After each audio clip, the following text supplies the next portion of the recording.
اجنبی عورت ہے، فیس بک کی لڑکی ہے، واٹس ایپ کی لڑکی ہے، لڑکا کو فون کی، پاگل بنا دیا، لڑکا اس کے پیچھے پاگل ہے، لڑکی کو پتا تھا یہ لڑکا مالدار ہے، اکاؤنٹ بیلنس کا مالک ہے، وہ شادی کا جھانسا دیتی ہے، اس سے نکاح کر لیتی، یہ پاکٹ مار لڑکی سے نکاح کرتا ہے، باپ کی پسند کے خلاف، ماں کی پسند کے خلاف، رشتہ دار کی پسند کے خلاف، اس نے جھانسا دیا شادی کا، اکاؤنٹ بیلنس کی مالک ہو گئی، دکان مکان کی مالک ہو گئی، اس کے بعد پیٹھ پر لات مار دیا، یہ دھوبی کا گدھا، نہ گھر کا رہا نہ گھاٹ کا رہا۔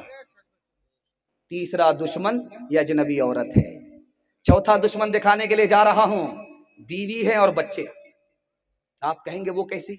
آدمی کنجوس بنتا ہے بیوی کی وجہ سے، آدمی کنجوس بنتا ہے بچے کی وجہ سے، آدمی حرام کماتا ہے بیوی کی وجہ سے، آدمی حرام کماتا ہے بچے کی وجہ سے۔ بچوں نے تانا مارا، تم تو کہیں کے نہیں ہو، دنیا کہاں سے کہاں پہنچ گئی، تم تو کنگال ہی رہے، دوسرے لوگ مالا مال ہو گئے۔ اب اس نے آنکھ بند کر کے کمانا شروع کیا، حلال کو دیکھا نہیں، حرام کو دیکھا نہیں، بال بچے کی محبت میں حرام کما رہا ہے، لوٹ کر کے لا رہا ہے، کوٹ کر کے کھلا رہا ہے۔ اب میں آپ کو بتانے کے لیے جا رہا ہوں، آدمی جہنم کس کی وجہ سے جائے گا؟ حدیث کہتی ہے بیوی کی وجہ سے، بچے کی وجہ سے۔ نیکی کر کے تو گیا تھا، لیکن ساری نیکی برباد کس نے کر دیا؟ بیوی نے۔ نیکی تو کر کے گیا تھا اللہ کے پاس، ساری نیکی برباد کس نے کر دیا؟ بچے نے۔ اس لیے میں ہاتھ جوڑ کر کے آپ لوگوں سے کہتا ہوں، دوسرے کی دنیا بنانے کے لیے اپنی آخرت برباد نہیں کریں گے۔ ہاتھ اٹھائیے انشاءاللہ۔ بیٹا کی شادی فری میں نہیں کریں گے، ہاتھ اٹھائیے انشاءاللہ۔ یہ ذرا دیکھیں، اٹھا تو تھا ولائے دل میں کہ صرف یاد خدا کریں گے، اٹھا تو تھا ولائے دل میں کہ صرف یاد خدا کریں گے، مگر یہ خیال آیا ملی نہ روٹی تو کیا کریں گے، کہاں کے قبلہ کہاں کے قبلی جنید کیسے، کہاں کے شبلی عوض تصوف کہ ہم نے تبلی، بنیں گے سرجم مزہ کریں گے۔